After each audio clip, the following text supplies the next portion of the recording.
আল্লাহ বললেন, আলহামদুলিল্লাহি রাব্বিল আলামিন, সকল প্রশংসা একমাত্র জগৎ সমূহের রবের জন্য। তাহলে সকল প্রশংসা যদি রবের জন্যই হয়, তাহলে পরক্ষণে আল্লাহ যে বললেন মুহাম্মদুর রাসূলুল্লাহ, মুহাম্মদ মানে কি? মুহাম্মদের আরেক নাম হচ্ছে আহমদ। আহমদ হচ্ছে প্রশংসা আর মুহাম্মদ হচ্ছে প্রশংসিত। তাহলে আল্লাহ বললেন সকল প্রশংসা একমাত্র আল্লাহর জন্য, আর মুহাম্মদ নাম দিলেন যিনি প্রশংসিত। তাহলে আল্লাহর প্রশংসা মুহাম্মদের উপর কিভাবে চলে আসলো? তার মানে হচ্ছে সকল প্রশংসা যে আল্লাহর জন্য, সেই আল্লাহ যখন প্রকাশিত রূপ হয়ে আসেন, মুহাম্মদের মাধ্যমে প্রকাশিত রূপ ধারণ করেন, তখনই তিনি সেই প্রশংসিত রূপে আসেন, যার জন্য নামকরণ করা হয়েছে মুহাম্মদ। অর্থাৎ মুহাম্মদ সাল্লাল্লাহু আলাইহি ওয়াসাল্লাম আল্লাহর প্রকাশিত এবং বিকাশিত রূপ, যার জন্যই আল্লাহ আবার বললেন যে আমার হাত মানেই মুহাম্মদের হাত, মুহাম্মদের হাতে হাত রাখা মানে আমার হাতে হাত রাখা। কি অসাধারণ কথা!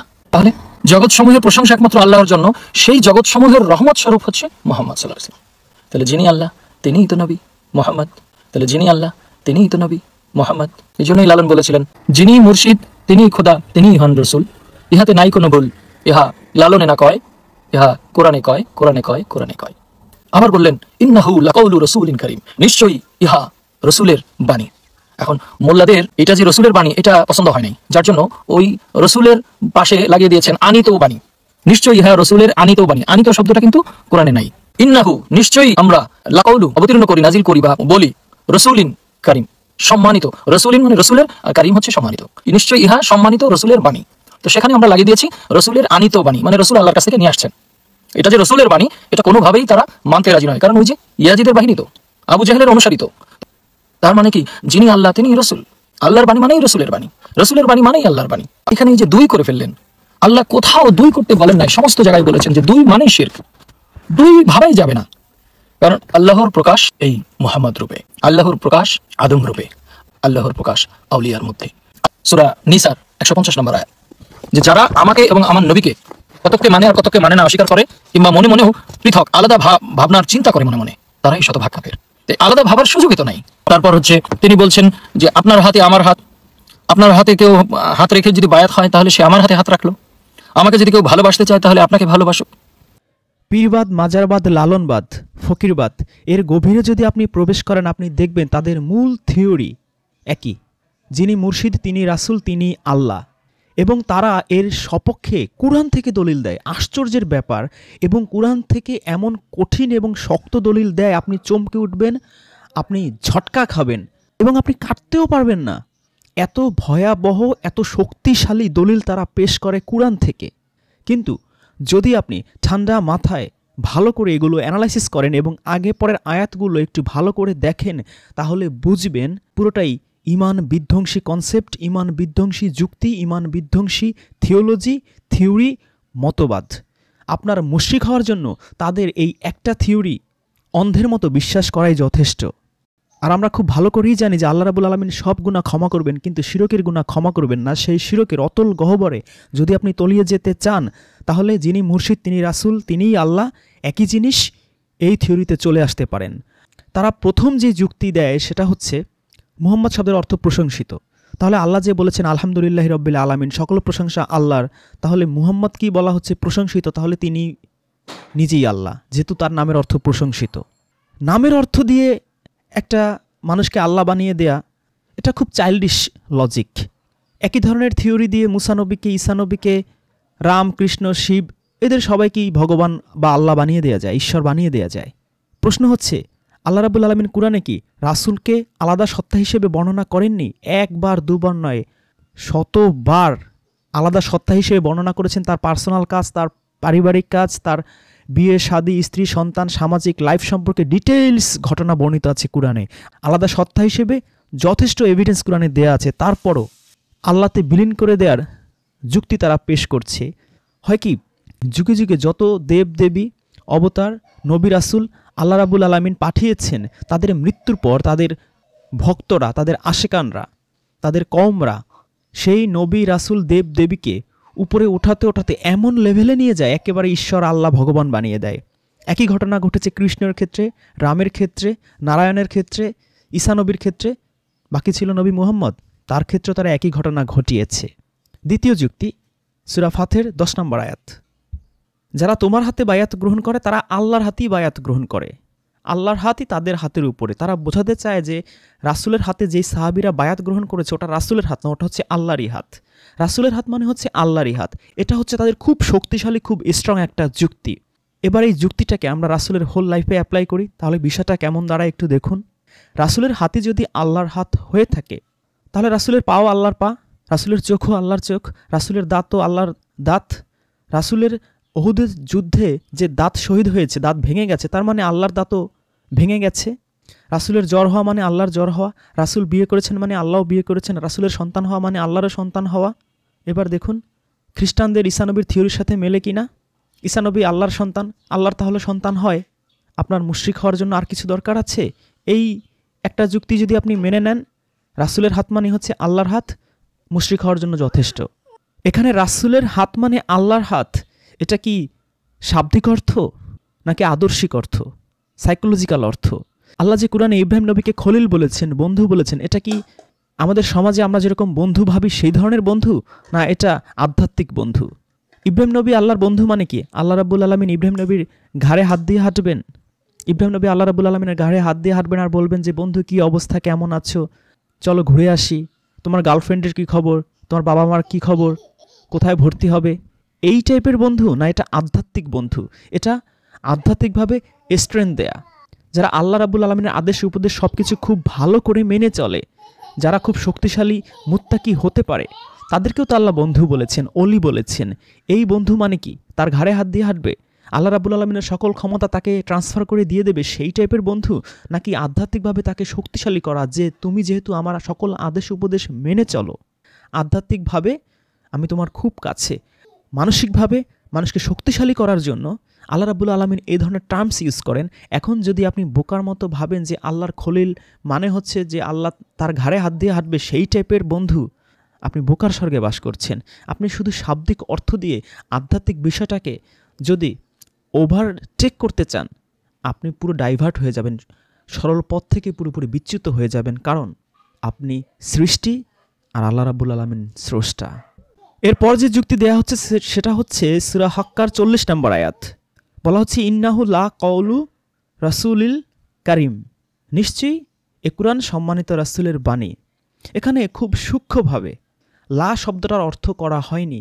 লা শব্দের অর্থ আমরা জানি না, লা ইকরাহা ফিদ্দিন, ধর্মে কোনো জোর জবরদস্তি নেই। এই যে লা ইকরাহা ফিদ্দিনে যে লা দিয়ে শুরু হলো, লা মানে হচ্ছে না, লা ইলাহা ইল্লাল্লাহ মানে আল্লাহ ছাড়া আর কোনো ইলাহ নেই। এই লা মানে হচ্ছে না, লা নুফাররিকু বাইনা আহাদিম মির রাসূলি, আমরা তার কোনো রাসূলদের মধ্যে পার্থক্য করি না। তার মানে লা শব্দের অর্থ যে না, এটা পরিষ্কার। কিন্তু কোনো অনুবাদেই লা এর অর্থ দেয়া হয়নি এই আয়াতে। এর পরের দুটো আয়াত যদি আপনি খেয়াল করেন দেখবেন সেখানেও না না অর্থ করা হয়েছে, যদিও সেখানে লা শব্দ ব্যবহার করা হয়নি, লা এর সমার্থক শব্দ ব্যবহার করা হয়েছে। সমার্থক শব্দ আমরা সবাই বুঝি, যেমন ওয়ার্ল্ড, আর্থ, ইউনিভার্স, গ্লোব, একই অর্থ। পৃথিবী, ধরণী, ধরিত্রী, বসুন্ধরা, দুনিয়া, জাহান একই জিনিস। বাংলা যেমন সমার্থক শব্দ থাকে, ইংরেজিতে যেমন সমার্থক শব্দ থাকে, একই অর্থের অনেকগুলো শব্দ থাকে, ঠিক তেমনি আরবিতেও তাই। যেমন পরের আয়াতটা যদি আপনি একটু খেয়াল করেন, 41 নম্বর আয়াত, এখানে নায়ের আরবি দেওয়া হয়েছে মা শব্দটা।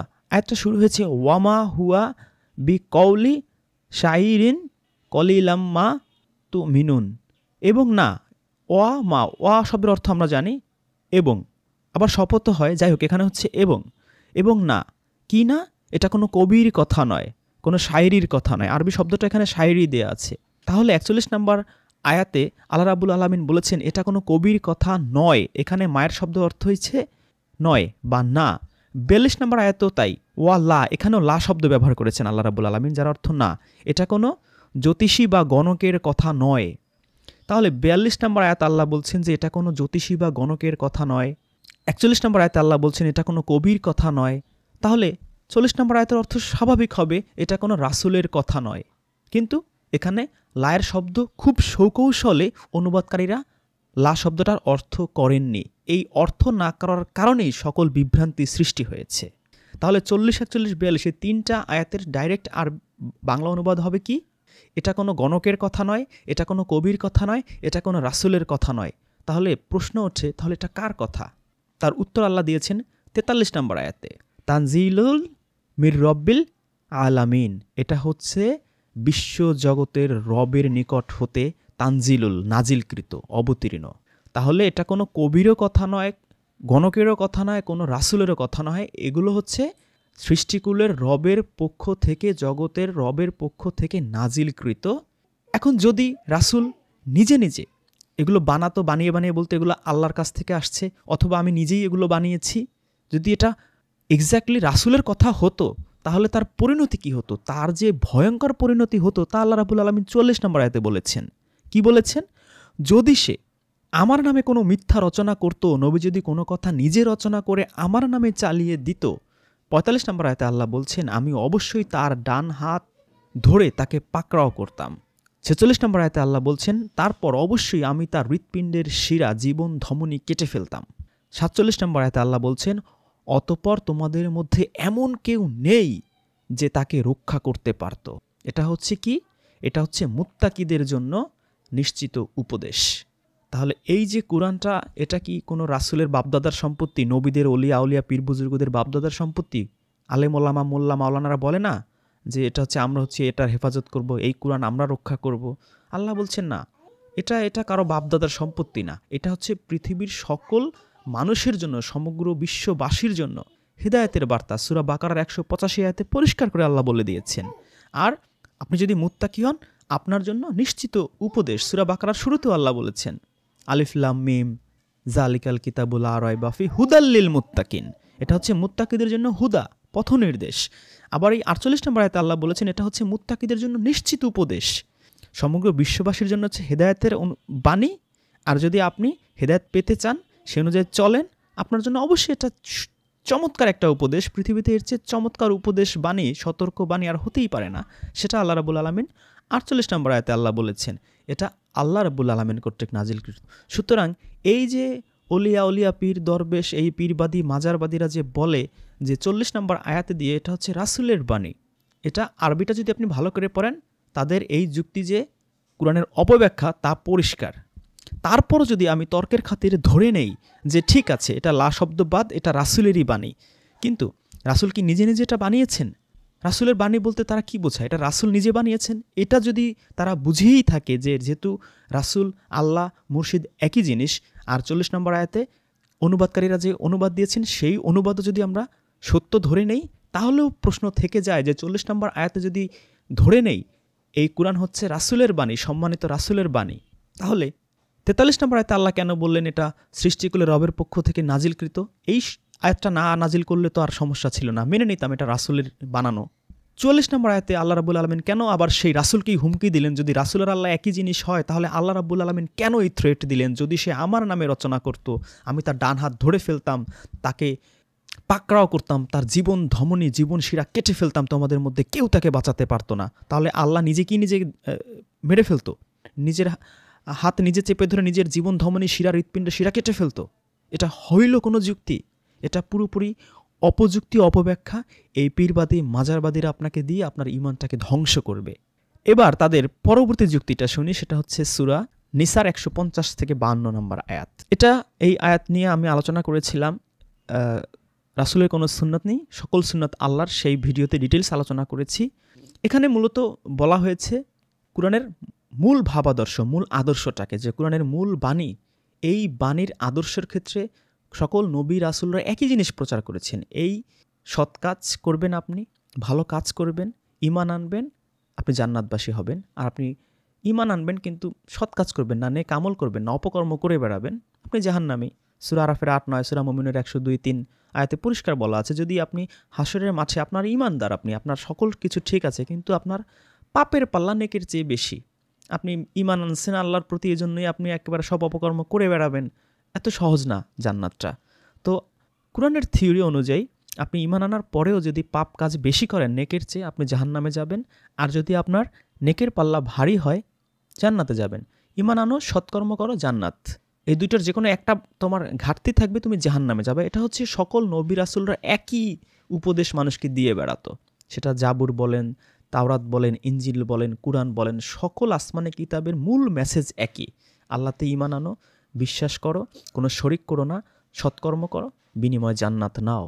তার মানে এই না যে সেই ঈসা নবী, মুসা নবী, আদম নবী, ইব্রাহিম নবী, নূহ নবী, সকল নবীরা আলাদা আলাদা আইডেন্টিটি, তারা সবাই আল্লাহ। তাদের মূল মেসেজে কোনো পার্থক্য নাই। এটাই আল্লাহ এই 50 থেকে 52 নম্বর আয়াতে বলেছেন, এবং টোটাল কোরআনে এই থিওরি চলেছে। আমরা আয়াতটা পড়ি।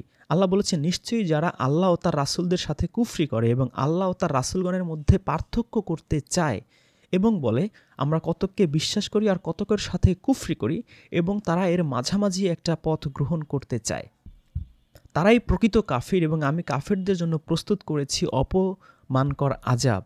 আর যারা আল্লাহ ও তার রাসূলগণের প্রতি ঈমান এনেছে এবং তাদের কারো মধ্যে পার্থক্য করেনি, তাদেরকে অচিরেই তিনি তাদের প্রতিদান দেবেন এবং আল্লাহ ক্ষমাশীল পরম দয়ালু।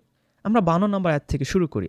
আল্লাহ বলেছেন, আর যারা আল্লাহ ও তার রাসূলগণের প্রতি ঈমান এনেছে এবং তাদের কারো মধ্যে পার্থক্য করেনি। তাহলে এই রাসূলদের মধ্যে পার্থক্য করে কারা? আমরা নিজেরাই তো করি। আমাদের রাসূল হচ্ছে সর্বশ্রেষ্ঠ রাসূল, সর্বশ্রেষ্ঠ মহামানব, সমগ্র জগতের জন্য তিনি রাসূল। আর অন্যান্য নবী রাসূলরা হচ্ছেন লোকাল, তার নির্দিষ্ট কওমের জন্য এসেছেন। যদিও নবী মুহাম্মদ আলাইহিস সালাম তিনিও সেই আরবের, সেই সৌদি আরবের মক্কা বা মদিনা সেই কওমের জন্য এসেছেন, এবং তার ভাষা ছিল আরবি, ভিনদেশি ভাষার তো তিনি কথাও বলতেন না।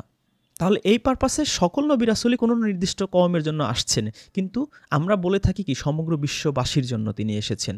ঈসা নবীর উম্মতরাও তাই বলে, ঈসা নবী সমগ্র বিশ্বের জন্য রহমত।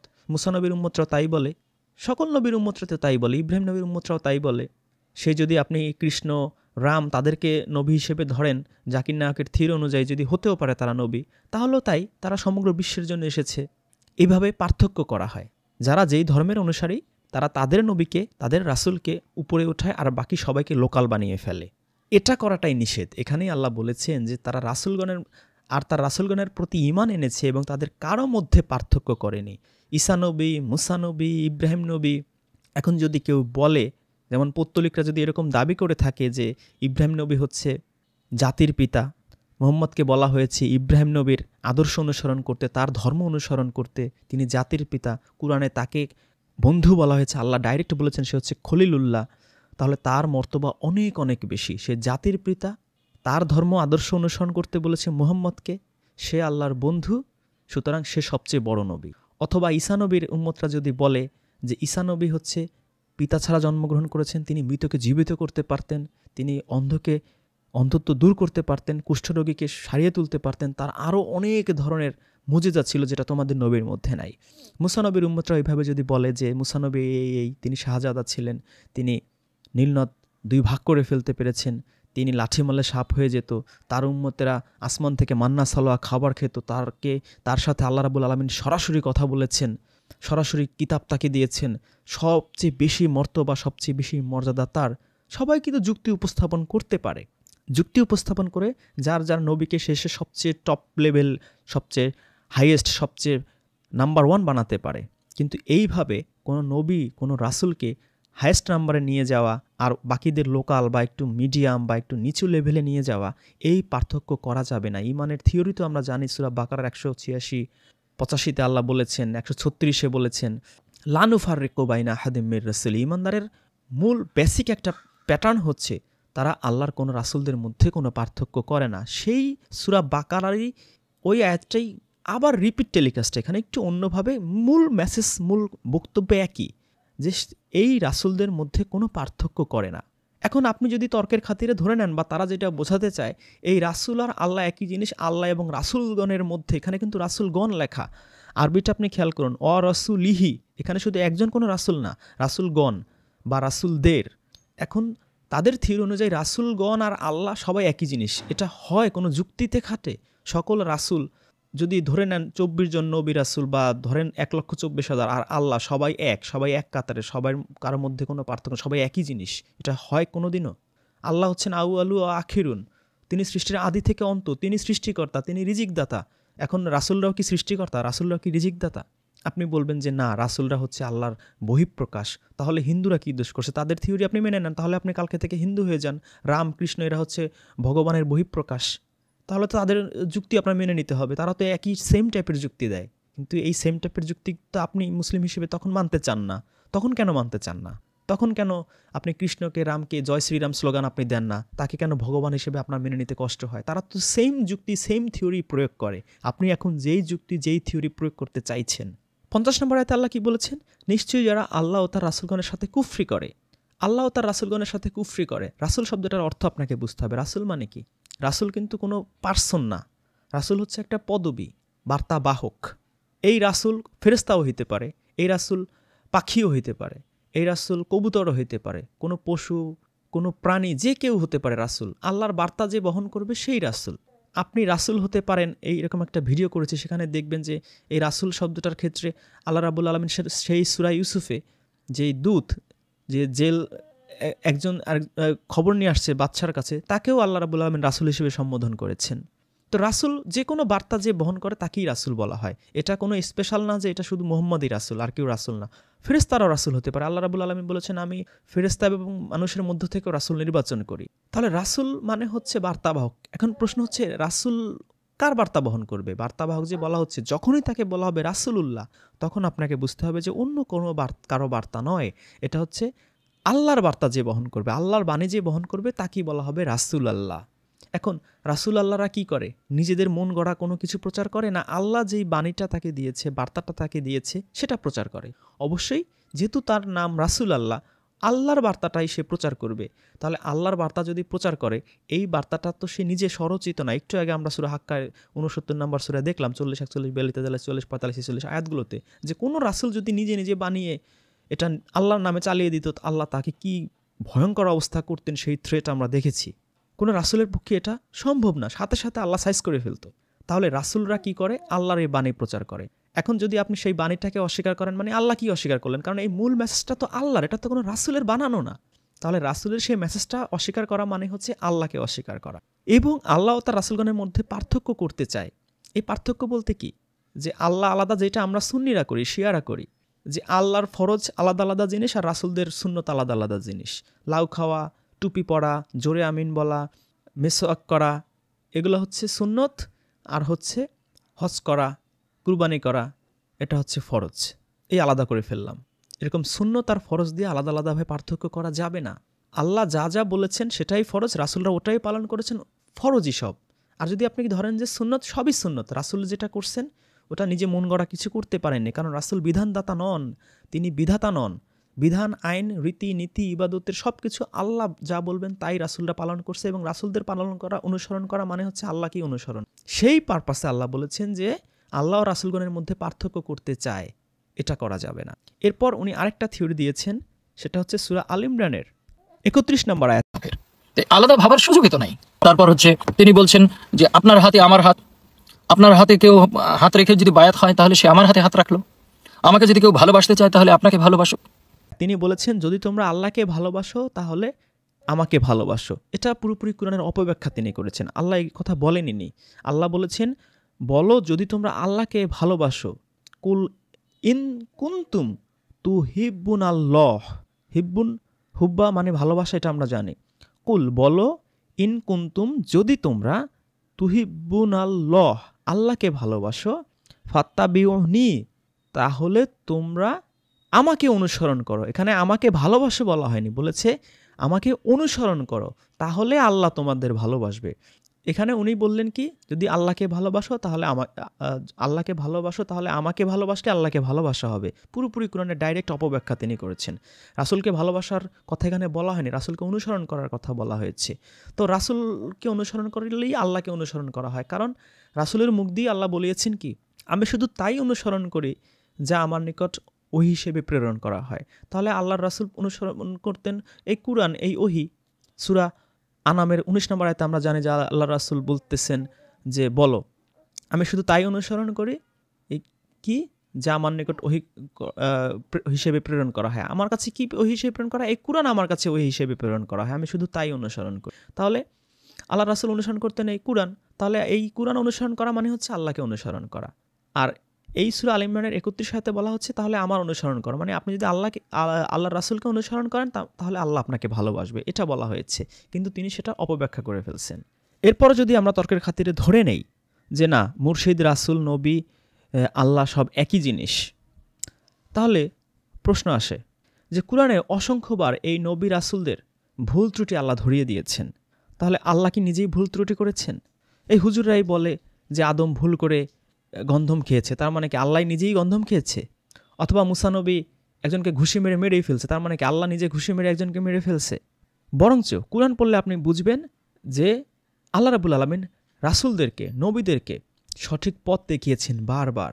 সূরা যুকরুফের 43 আয়াতে আল্লাহ বলছেন, নিশ্চয়ই তুমি সঠিক পথে আছো। তাহলে কাকে বলছেন এখানে? রাসূলকে বলছেন। সূরা আলার 6 আয়াতে বলছেন যে আর আমি তোমাকে পাঠ করাবো, ফলে তুমি ভুলবে না। কাকে বলছেন এ কথা? নিশ্চয়ই আলাদা একটা সত্তাকে, আলাদা একটা এন্টিটিকে বলছেন তিনি। সূরা মুমিনের 55 নম্বর আয়াতে বলছেন যে তুমি তোমার ত্রুটির জন্য, ভুলের জন্য ক্ষমা প্রার্থনা করো। তাহলে আল্লাহ কি নিজে ক্ষমা প্রার্থনা করতে বলছেন? যেমনটা হিন্দুরা বলে কৃষ্ণ, রাম, ভগবান একই জিনিস, অবতার হিসেবে আসছেন। সূরা হামিম সেজদার 36, আরাফের 200 আয়াতে আল্লাহ বলছেন, যদি শয়তান তোমাকে কুমন্ত্রণা দিয়ে প্ররোচিত করে তবে আল্লাহর শরণ নিও। তাহলে আল্লাহ নিজে স্মরণ করবেন? রাসূল যদি আল্লাহই হয়ে থাকে তাহলে আল্লাহ কি নিজে স্মরণ করবেন? সূরা বনী ইসরাঈলের 74 আয়াতে আল্লাহ বলছেন, আমি তোমাকে অবিচল না রাখলে তুমি তাদের দিকে প্রায় ঝুঁকেই পড়েছিলে। তাহলে এই অবিচল কে রাখছে? আল্লাহ রাখছে। কাকে রাখছে? নবী মুহাম্মদ সাল্লাল্লাহু আলাইহি ওয়াসাল্লামকে। তাহলে পরিষ্কার যে দুজন আলাদা সত্তা, আলাদা এন্টিটি। সূরা বাকারার 120 আয়াতে আল্লাহ বলছেন, জ্ঞান প্রাপ্তির পর তুমি যদি তাদের খেয়াল খুশির অনুসরণ করো তবে আল্লাহর বিরুদ্ধে তোমার কোনো অভিভাবক ও সাহায্যকারী পাবে না। এই আয়াত পরে আপনি কি বুঝলেন? দুটো কি একই জিনিস, একই সত্তা, না আলাদা সত্তা? সূরা বনী ইসরাঈলের 39 নম্বর আয়াতে আল্লাহ বলছেন, তুমি আল্লাহর সঙ্গে অপর কোনো ইলাহ স্থির করো না, করলে তুমি নিন্দিত ও বিতাড়িত হয়ে দোজখে নিক্ষিপ্ত হবে। সূরা শুরার 3 আয়াতে আল্লাহ বলছেন, তারা বিশ্বাস করছে না, ঈমান আনছে না বলে হতাশ হয়ে তুমি হয়তো আত্মহত্যা করবে। তাহলে আল্লাহ কি নিজেই আত্মহত্যা করতেন যদি রাসূল আর আল্লাহ একই জিনিস হয়ে থাকে? সূরা হুদের 120 আয়াতে আল্লাহ বলছেন, রাসূলদের ইতিহাস তোমার কাছে বর্ণনা করা হচ্ছে যাতে তোমার মন, তোমার অন্তর শক্ত হয়, দৃঢ় হয়। সূরা আবাসার 1 থেকে 4 আয়াতে আল্লাহ বলছেন, হে রাসূল, অন্ধ লোকটি আশায় অবজ্ঞায় মুখ ফিরিয়ে নিলে। কেন তুমি মুখ ফিরিয়ে নিলে? তুমি কেমন করে জানবে যে সে হয়তো পরিশুদ্ধ হতো অথবা উপদেশ গ্রহণ করত? সূরা তাওবার 43 আয়াতে আল্লাহ বলছেন, আল্লাহ তোমাকে ক্ষমা করেছেন। কে সত্যবাদী এবং কে মিথ্যাবাদী তা তোমার কাছে স্পষ্ট না হওয়া পর্যন্ত তুমি কেন তাদের ছেড়ে দিলে? তাহলে এই যে চার্জ করা হচ্ছে, থ্রেট দেওয়া হচ্ছে, কাকে দিচ্ছেন? আল্লাহ নিজে কি নিজে চার্জ করছেন, নিজে থ্রেট দিচ্ছেন। সূরা মায়দার 67 আয়াতে আল্লাহ বলছেন, হে রাসূল, তোমার রব থেকে যা অবতীর্ণ হয়েছে তা প্রচার করো। যদি তা না করো তবে তুমি আল্লাহর বাণী প্রচার করলে না। আল্লাহ তোমাকে মানুষ থেকে রক্ষা করবেন। সূরা তাহরিমের 1 আয়াতে আল্লাহ বলছেন, হে নবী, আল্লাহ তোমার জন্য যা হালাল করেছেন তুমি তা কেন তোমার স্ত্রীদের খুশি করার জন্য হারাম করছো? বলুন তো, এই আয়াত পড়ে আপনার কি মনে হচ্ছে? দুটো কি একই সত্তা? সূরা যুকরুফের 43 আয়াতে আল্লাহ বলছেন, তোমার প্রতি যা নাজিল করা হয়েছে সেটাকে শক্তভাবে আঁকড়ে ধরো এবং তাতেই তুমি সঠিক পথ পাবে। সূরা কফের 45 আয়াতে আল্লাহ বলছেন, তারা যা বলে আমি তা খুব ভালো করে জানি। তুমি তাদের উপর জোর জবরদস্তিকারী নও, সুতরাং যে আমার শাস্তিকে ভয় করে তাকে উপদেশ দাও কুরআনের সাহায্যে। সূরা আরাফের 3 আয়াতে আল্লাহ বলছেন, তোমাদের প্রতিপালকের নিকট থেকে যা অবতীর্ণ করা হয়েছে তোমরা শুধু তারই অনুসরণ করো এবং তাকে ছাড়া অন্য কোনো আউলিয়ার অনুসরণ করো না। সূরা আনামের 19 আয়াতে আল্লাহ বলছেন, শোনো, সাক্ষ্য প্রদানে কে সর্বশ্রেষ্ঠ? বলো, আল্লাহ। আমারও তোমাদের মধ্যে সাক্ষী এই কুরআন আমার নিকট নাজিল করা হয়েছে যেন আমি তোমাদিগকে এবং যারা আসবে তাদেরকে এই কুরআনের সাহায্যে সতর্ক করি। সূরা নিসার 64 আয়াতে আল্লাহ বলেছেন, রাসূলদের এই উদ্দেশ্যেই মনোনীত করি যেন তারা আল্লাহর ওহী অনুসারেই আনুগত্য করে। সূরা আকাফের 9 আয়াতে আল্লাহ বলছেন, বলো, আমি কোনো নতুন রাসূল নই, আমি জানি না আমারও তোমাদের ব্যাপারে কি করা হবে। আমি তো আমার প্রতি যে ওহী আসে শুধু তারই অনুসরণ করি। আয়াতটা আবার খেয়াল করুন, কি বলা হচ্ছে? আমি তো কোনো নতুন রাসূল নই, আমি জানি না আমারও তোমাদের ব্যাপারে কি করা হবে, আমারও তোমাদের সাথে কি আচরণ করা হবে। আমি তো শুধু তাই অনুসরণ করি যা আমার নিকট ওহী হিসেবে নাজিল করা হয়। সূরা আনাম 106 আয়াতে বলা হচ্ছে যে তোমার রবের নিকট থেকে যা ওহী হয়, ওহী হিসেবে নাজিল করা হয়, তুমি শুধু সেটারই অনুসরণ করো। সূরা ইউনূসের 15 আয়াতে বলা হচ্ছে, শোনো, নিজ থেকে এটা বদলানো আমার ক্ষমতার বাইরে। নিজ থেকে এই কুরআন পরিবর্তন করা আমার সাধ্যের বাইরে। আমার প্রতি যা ওহী করা হয় আমি শুধু তারই অনুসরণ করি। আমি যদি আমার রবের অবাধ্য হই, আমি মহা দিবসের ভীষণ শাস্তি থেকে কিছুতেই রেহাই পাব না। সূরা হাক্কা 44 থেকে 47, নবী যদি আমার নামে কিছু নিজে রচনা করত তবে অবশ্যই আমি তার ডান হাত ধরে ফেলতাম, তারপর তার জীবন ধমনী কেটে ফেলতাম, তোমাদের কেউই তাকে রক্ষা করতে পারত না। সূরা মায়দা 44 থেকে 49, আল্লাহর কুরআন অনুযায়ী, আল্লাহর নাজিল করা বিধান অনুযায়ী যারা বিচার করে না, মীমাংসা করে না, নির্দেশ দেয় না, তারাই কাফের, তারাই ফাসেক, তারাই জালেম। মহান আল্লাহ রাব্বুল আলামিন আমাদেরকে এই কুরআন অনুসরণ করার তৌফিক দান করুক এবং এই সকল শিরকি মতবাদ, মুশরিকি মতবাদ থেকে হেফাজত থাকার তৌফিক দান করুক। কারণ আল্লাহ রাব্বুল আলামিন সকল গুনাহ ক্ষমা করবেন, কিন্তু শিরকের গুনাহ ক্ষমা করবেন না। আমরা যেন এই নবী, রাসূল, পীর, মুর্শিদ, অলি, আউলিয়া, গাউস, কুতুব এগুলোকে আল্লাহর সমপর্যায়ে নিয়ে না যাই, আল্লাহ বানিয়ে না ফেলে শিরকের অতল গহ্বরে হারিয়ে ঈমান ধ্বংস করে জাহান্নামের পথে যেন না চলি। আলহামদুলিল্লাহি রাব্বিল আলামিন।